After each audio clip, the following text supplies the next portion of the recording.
ஆனந்த நீச்சிருக்க அதை தெளிச்சு தான் இருக்க ஒன்னப்பில் நாம் பறிச்சு தாமரைய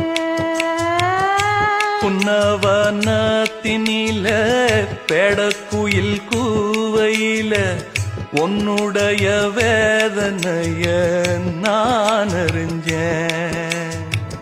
பொங்கலத்தில் மாலையிட ஒன்னிரண்டு தோளத்தொட என்ன தவம் செஞ்சேனோ என் மாமா.